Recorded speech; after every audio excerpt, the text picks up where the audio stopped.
Salut les préas, j'espère que vous allez bien, que ce temps de déconfinement n'est pas trop dur pour vous à vivre et que vous allez bien en général, que dans votre famille ça se passe bien, que vous n'êtes pas trop pris par les cours, par les devoirs que vous devez avoir au niveau du collège.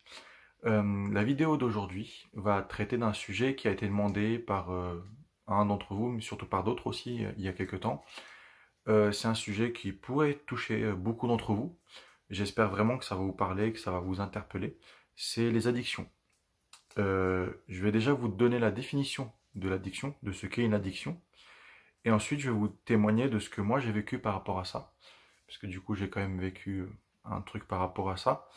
Et vous expliquer un peu les principes de tout ça. Ok? Du coup, l'addiction, je vais lire un petit peu, hein. L'addiction se définit comme la dépendance d'une personne à une substance ou une activité génératrice de plaisir, dont elle ne peut plus se passer en dépit de sa propre volonté. Il existe de nombreuses addictions aux conséquences plus ou moins graves selon le cas, de la banale addiction à la caféine à la dangereuse addiction aux drogues dures comme l'héroïne. Ces dernières peuvent notamment engendrer des troubles physiques ou mentaux, voire même mener au décès du sujet. L'addiction peut être psychologique et ou physique, le corps souffrant alors du manque de la substance lors du sevrage. Il existe des addictions aux jeux d'argent comme le casino, ou au sport, par exemple les paris sportifs. Du coup voilà, ça c'est la définition de l'addiction. Donc l'addiction c'est vraiment, quand on parle d'addiction, c'est vraiment quelque chose de, c'est un terme fort. C'est un terme qui n'est pas anodin, qui n'est pas léger de sens, mais qui est vraiment fort et qui traite de choses vraiment particulières et vraiment difficiles pour la personne. Moi, ce que j'ai vécu par rapport aux addictions, c'est concernant les jeux vidéo. Donc peut-être que certains se retrouveront dans ce que je dis. C'est qu'en fait, quand j'étais plus jeune, donc quand j'habitais chez mes parents, que j'étais au collège, j'avais votre âge, j'étais, je pense, vraiment addict aux jeux vidéo. Dans le sens où je jouais beaucoup. Dans tous mes temps de repos, en fait, au lieu de faire mes devoirs, du coup, je jouais. J'allumais la console dès que je rentrais à la maison, je balançais mon sac dans la chambre, je fermais la porte, forcément. Et je jouais à GTA, à plein d'autres jeux, à Call of Duty, enfin, tous ces jeux-là, les gars devraient se connaître. Bon, peut-être certaines filles aussi, mais surtout les gars. Et le souci, en fait, qui s'est posé, au fur et à mesure du temps, moi, je m'en rendais pas compte, hein. J'étais à fond dedans, je vivais ma vie comme ça, et puis, même si mes parents disaient que c'était pas bon, bah, je continuais à fond là-dedans. Ce qui s'est passé, c'est que lorsque je suis arrivé à l'âge où je me suis converti, donc c'était autour de 17-18 ans, ça m'a frappé parce qu'en fait, je me suis rendu compte que si je ne jouais pas au moins une fois par jour, et ben en fait, j'étais pas bien.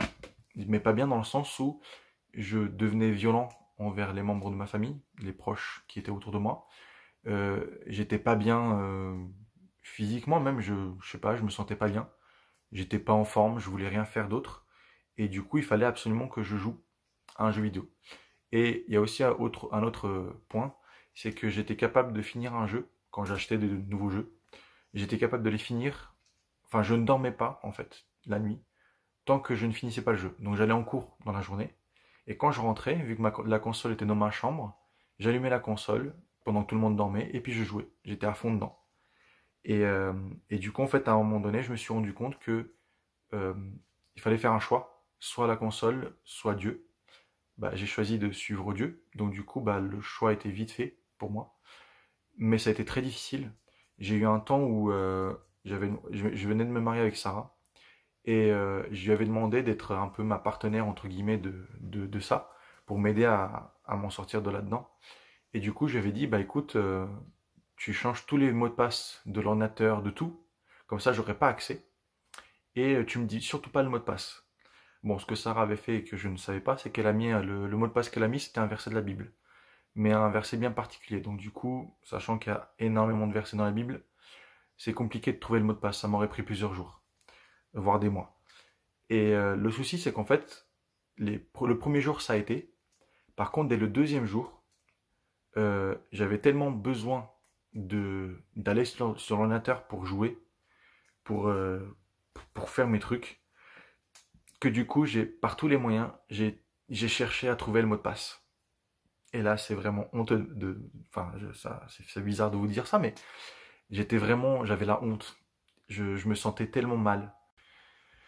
En fait, c'est à ce moment-là que je me suis rendu compte que j'étais tombé très bas et que du coup, mon addiction aux jeux vidéo, aux jeux en général, était bien plus importante que ce que je pouvais penser par moi-même.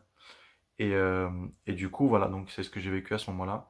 J'ai eu d'autres difficultés par la suite, hein, ça s'est pas arrêté en un coup, c'était pas fini d'un coup tout seul. Mais au fur et à mesure du temps, à force de prendre des décisions et de prendre des positions surtout, je m'en suis sorti. Là actuellement, bah ça va mieux, hein, tout va bien. Mais du coup voilà, c'est des choses où quand on a une addiction, une vraie addiction, c'est très compliqué de s'en sortir seul. C'est surtout ça. Je vais vous inviter par contre à lire Matthieu 6, donc chapitre 6, versets 19 à 23. Donc Matthieu 6, versets 19 à 23, qui dit: Car là où est ton trésor, là aussi sera ton cœur. L'œil est la lampe du corps. Si ton œil est en bon état, tout ton corps sera éclairé. Mais si ton œil est en mauvais état, tout ton corps sera dans les ténèbres. Si donc la lumière qui est en toi est ténèbres, combien seront grandes ces ténèbres? Ce passage-là de Matthieu parle d'une chose qui pour moi est essentielle, c'est le rôle de l'œil. Notre œil, ce que notre œil voit, va être interprété par notre cerveau. En termes médicaux, on va dire, en gros, ce que vous pouvez voir, les images que vous allez voir avec vos yeux, vont être enregistrées par votre cerveau et vont définir votre comportement. J'avoue, c'est bizarre à dire, mais plus vous allez voir la même chose, plus vous allez voir les mêmes pubs, les mêmes émissions avec les mêmes personnes, plus votre comportement va se calquer sur ce modèle-là. Parce que ce sera un truc que vous vous direz, waouh, ça c'est génial, c'est à tel niveau, et du coup, faudrait que j'arrive à ça. Par exemple, un des problèmes de notre société actuelle, c'est les publicités. Les publicités sont faites pour vous donner envie d'acheter. Par exemple, qui n'a pas eu envie en regardant la publicité de Kinder, par exemple, de manger des Kinder Country? Moi, le premier, j'en ai envie tout le temps, dès que je regarde ces pubs. Ou quand vous regardez la pub de Coca-Cola, de boire du Coca-Cola. Et ainsi de suite. Il y a plein d'autres exemples. Ce qu'il faut savoir, c'est qu'il y a une chose très importante à savoir. C'est qu'à aucun moment, Dieu n'interdit aux chrétiens de s'amuser.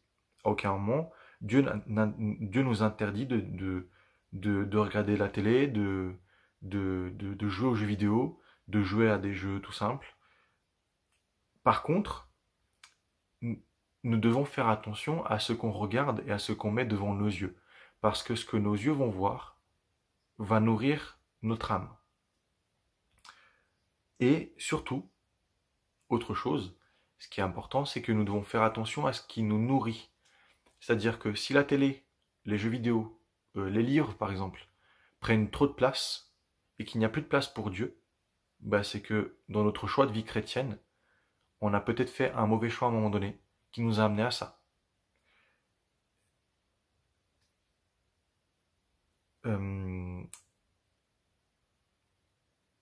Donc, on doit faire attention aux priorités dans notre vie. Dans notre vie de tous les jours, il faut qu'on fasse attention aux priorités. Parce que c'est ça qui va définir le temps de qualité qu'on aura avec Dieu ou pas, la relation qu'on aura avec Dieu. Vous savez, souvent au préado, on vous rappelle qu'il faut absolument que vous ayez une bonne relation avec Dieu, que vous priez, que vous lisez la Bible.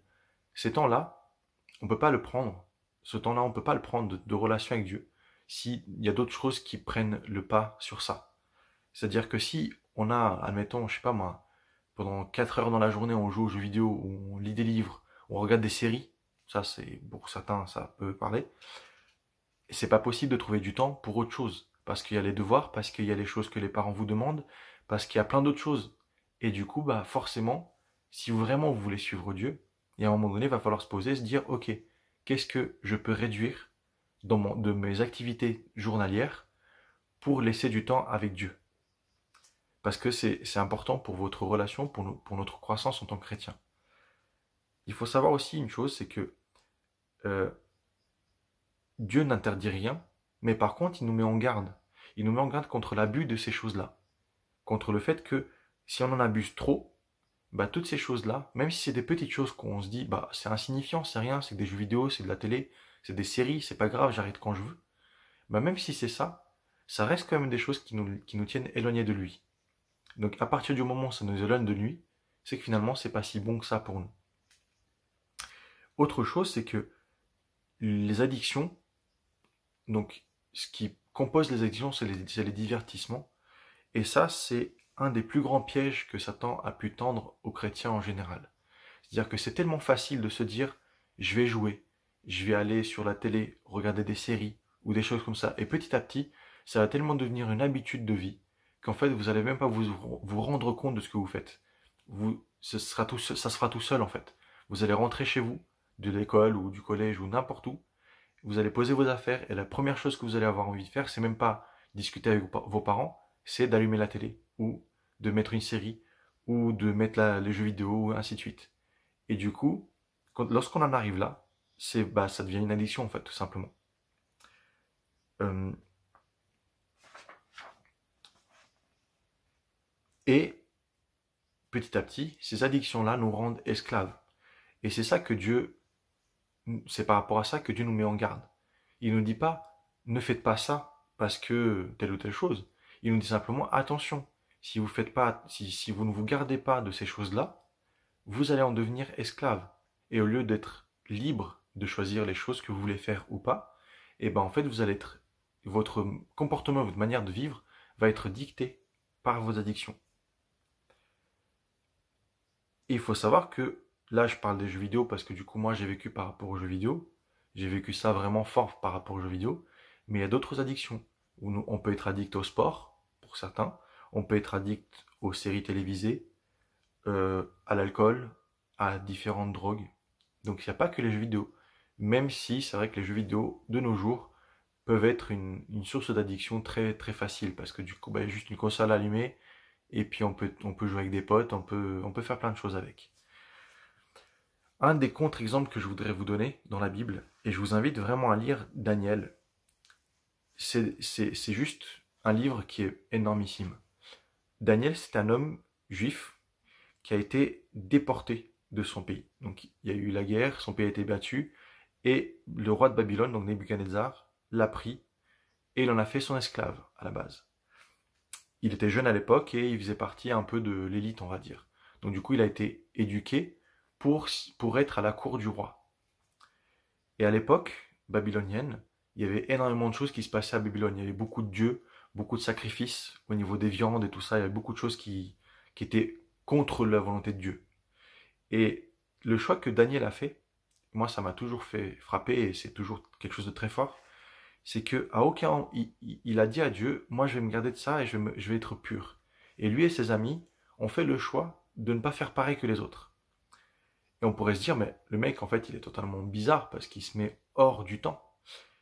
Et en fait ce qui s'est passé c'est que Daniel, en faisant ça, vous pouvez lire ça dans Daniel 5, chapitre 5, versets 11 à 12, il y a des choses qui ont été tellement énormissimes dans ce que les gens voyaient de lui, que du coup, en fait, bah, c'est là, en fait, on voit qu'il a fait le bon choix. Parce qu'il s'est gardé de tout ce qui était mauvais pour lui, pour rester avec Dieu et pour avoir sa relation avec Dieu qui était bonne pour lui. En tout cas, à son avis à lui. Et ça lui a permis de devenir le bras droit du roi. Ce qui était quand même une position très prisée à l'époque et où on avait vraiment beaucoup de pouvoir. Et le mec, c'était juste un gars qui avait choisi à la base de suivre Dieu et de passer tout son temps avec Dieu. Même lorsqu'il y a eu la loi que Nebuchadnezzar a fait signer, comme quoi il fallait que tout le monde prie le roi et tout ça, et qu'il s'agenouille devant la statue, lui ne l'a pas fait. Il a refusé de le faire, et il a continué à prier Dieu, malgré l'interdiction. Il a été jeté dans la fosse au lion, et il a été sauvé par Dieu. Et du coup, la relation qu'il avait avec Dieu était bien plus importante à ses yeux que tout ce qu'il pouvait avoir autour. Sa priorité était fixée sur Dieu, et pas sur les divertissements ou sur les addictions qu'il peut y avoir autour de lui. Et du coup, moi, je vous encourage vraiment, je t'encourage toi vraiment à réfléchir à ça. Et si tu le veux, à relever un défi de ma part. Le défi est très simple. C'est d'éteindre toute la télé, jeux vidéo, console, tout. T'éteins tout pendant, allez, 5 jours. Je suis gentil, je fais que 5 jours. Et pendant 5 jours, eh ben, tu n'allumes pas la télé. Tu regardes pas de films, pas de séries, et tu joues pas à la console. Et tu me diras ensuite si pendant ces 5 jours, il n'y a pas un moment où tu t'es dit ça me manque. Et voire même où tu as chuté et tu t'es mis à jouer. Alors pour ceux qui veulent relever le défi, eh ben allez-y. Et pour ceux qui ne veulent pas, c'est pas grave, vous pouvez suivre l'avancée. Et j'invite ceux qui veulent relever le défi à m'envoyer un message. Vous avez tous reçu normalement, au début de cette série d'enseignements, un mail de ma part avec nos numéros de téléphone à chacun. Et n'hésitez vraiment pas à m'envoyer un message pour me dire, écoute, j'ai réussi le défi, j'ai pas réussi, il y a eu ci, il y a eu ça. Je suis libre, il n'y a pas de souci, je suis en vacances en plus, donc n'hésitez pas. Et donc voilà. En tout cas, merci à vous, merci d'avoir vu la vidéo, et j'espère vraiment qu'on se reverra incessamment sous peu. On vous tiendra au courant en tout cas si jamais on peut se revoir à l'église ou dans d'autres circonstances, mais voilà. Pour l'instant, on va continuer les enseignements par vidéo toutes les 2 semaines et j'espère vraiment vous revoir bientôt. Salut les préas!